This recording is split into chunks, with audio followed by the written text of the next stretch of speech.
Alright everyone, Andy Cuomo is actually doing the first relevant thing that he's done in his whole political career, which is really screwing with the Democratic Party. He's refusing to resign. Now, keep in mind the timeline of events.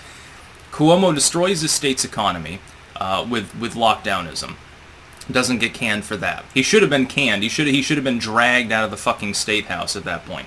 So that's number one. Then it turns out he's been lying to the entire population of New York, actually the nation as a whole, writing his book. I think they canned the second book or stopped printing his bestseller, but he's made untold millions on it, gloating about how he's America's governor, his COVID response is the gold standard. It's sort of like when Hillary Clinton called the TPP the gold standard of trade deals. I think the Democrats want to walk that back a little bit now because DeSantis is looking more wise by the day. It's funny because their new case totals were rising and now they're leveling off and they're still putting pressure on Florida to like mask up and stuff. It's like, just give it time. Wait a couple of months and this wave of COVID will be over anyway, so there's no reason to really do anything else. Now, Cuomo refusing to resign despite lying to people about the death toll in old folks' homes. There's almost a dozen Me Too allegations, but then the state's attorney general, which he gave the blessing to and said, no, keep up the investigation. He was kicking the can down the road to stay in office and just told people wait for the results of the AG's report. I think it's Letitia James is the AG there, if I remember correctly. But the problem is the report comes out and it finds validity to some of the claims of systemic harassment in Cuomo's offices.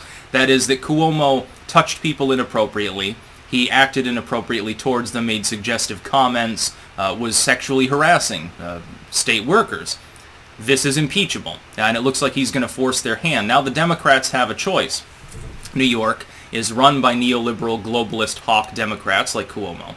They may not even vote to remove him. All of his main federal level allies have abandoned him. Even Biden has thrown him under the bus for entirely self-serving reasons. It's funny because Biden was basically in the shine of Cuomo back when he was popular. He was like, well, wait for the state attorney's report. The second it comes out, of course, it's like, whoa, this is too hot for me.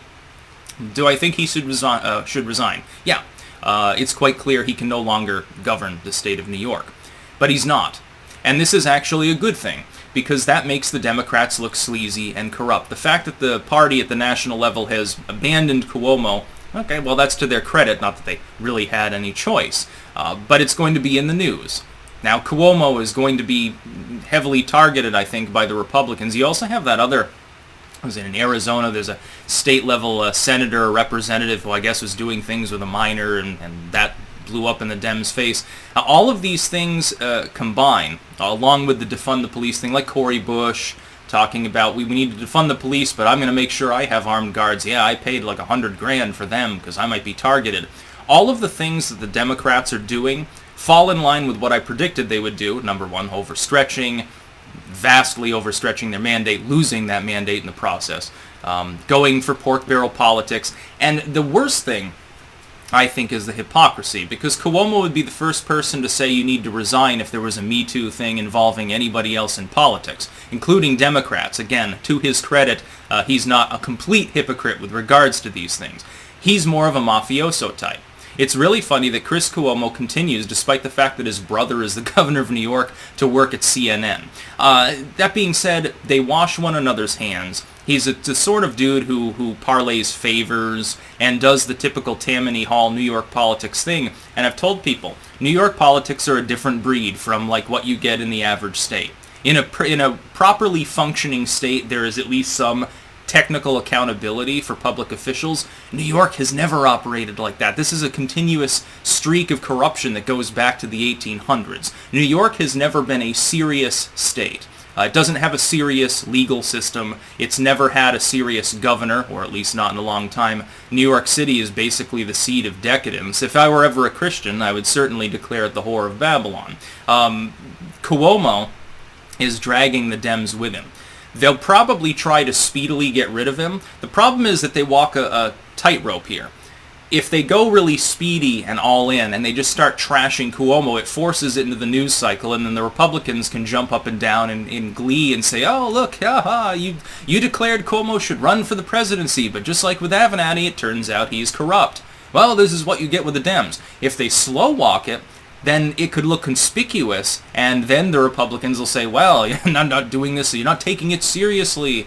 He harassed people, he killed grandma, and you're slow-walking, getting him out of office. Why isn't he gone?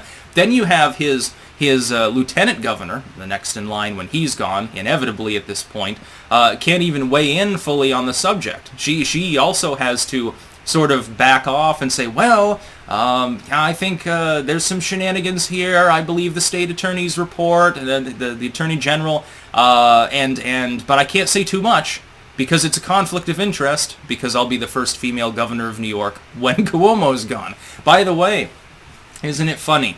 One of the top gubernatorial positions in the country will be filled by a female for the first time as the result of the resignation or impeachment and removal of the sitting governor. So she'll be an appointed official, not an elected official in the purest sense.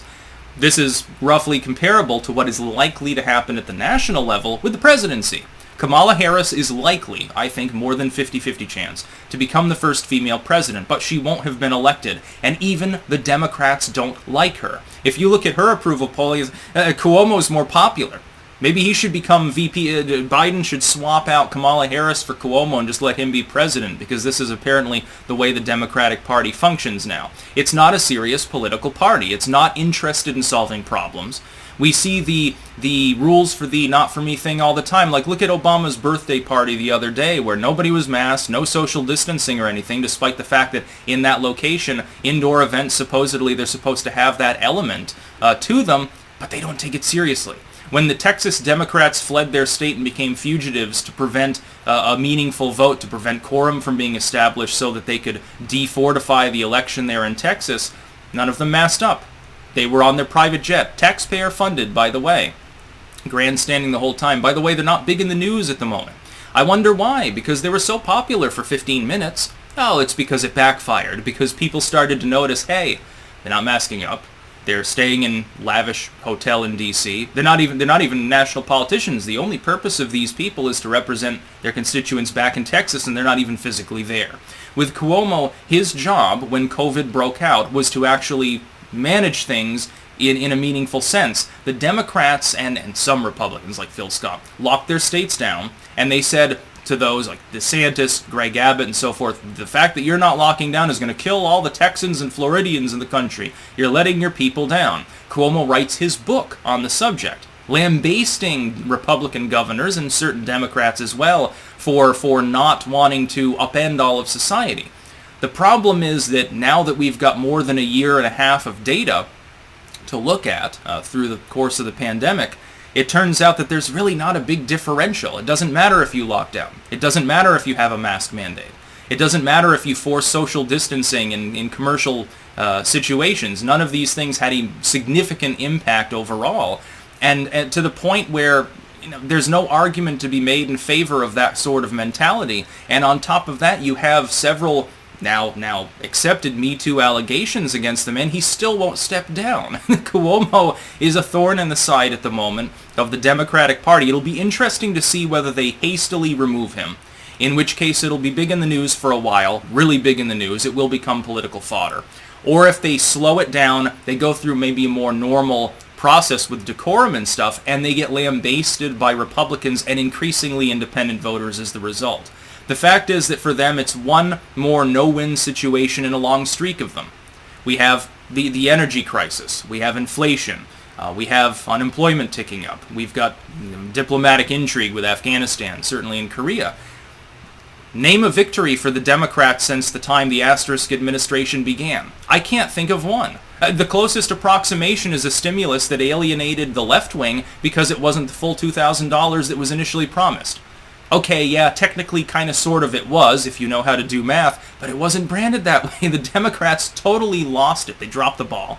They've overstretched the entire time. They're pretending like the American people gave them a limitless mandate to completely overhaul the country. You've even got legacy media reports, not just about New York and COVID and things, but on a national level saying, well, now's the time, strike while the iron is hot. The people have given you a mandate. Why aren't you doing anything? It's sort of like when Obama was in office. You remember when he got into office, he talked a big game, but did very, very little at first other than throw money to corporations. Exactly what Joe Biden's trying to do. You look at the infrastructure bill, see if that's not the case. That's about all. Peace out.